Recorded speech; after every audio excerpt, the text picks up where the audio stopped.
So we'll continue to read here. Just keep in mind, Northern Israel's symbol is the unicorn. You can Google that. Who leads Northern Israel is Ephraim, by Jacob's own prophetic words. Who is Jacob?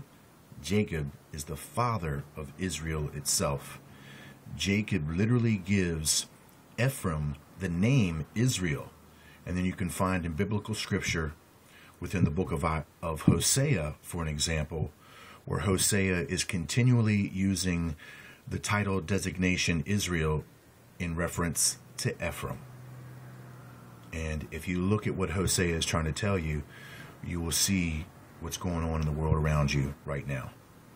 So as we keep talking about this, just associate Ephraim with this unicorn that we see right here on this document known as the Iraqi dinar.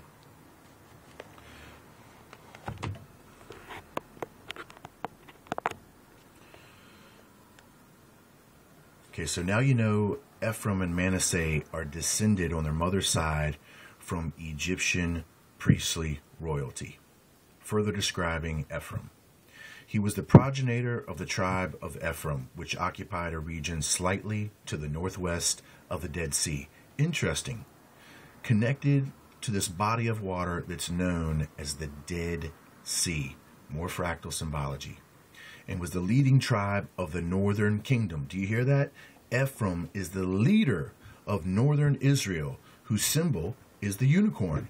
And now there's no mistake for what you're seeing right here. And was the leading tribe of the northern kingdom ever ready to assert its rights?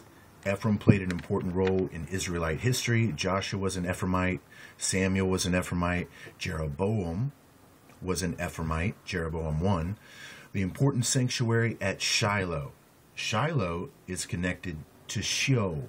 Sheol is connected to hell.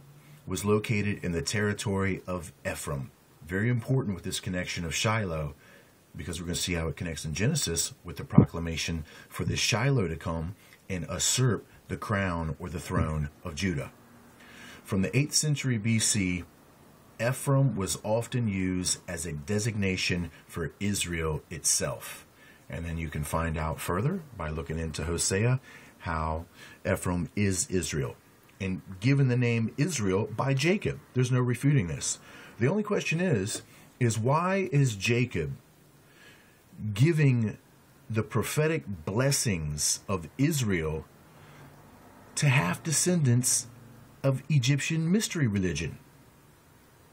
Well, this is where the work, and these are the ones who are supposed to bring about the ability for this fallen prince to come in. This is why Jacob does this. He understands the royalty and the descendancy of the royal blood, just as the Masons are being fooled into believing that's the truth of the matter.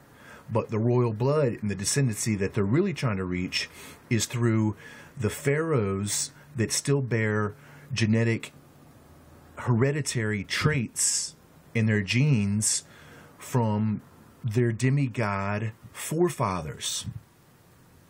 And that's what all of this is continually trying to tell you. Their obsession with the obelisk, their obsession with the penis, their obsession with their ability to become gods by needing this knowledge, this DNA. It says that the letter killeth in the Bible. Well, DNA, it's an acronym. It's an arrangement of letters. The life that they're looking into is the material book of life, the DNA, and they think that in this book of life, they will find immortality. But they won't, because immortality is not in the material book of life. It's not in the DNA code, of which they're being tricked into imagining that it is, because they're seeing their lives as only material, and then therefore they seek to live on in immortality as a material existence, in which they can't do. So the spirit is where the true eternity can be found, and you don't find it within the dead letter. You don't find it within the DNA. But that yet they have been tricked into believing they do.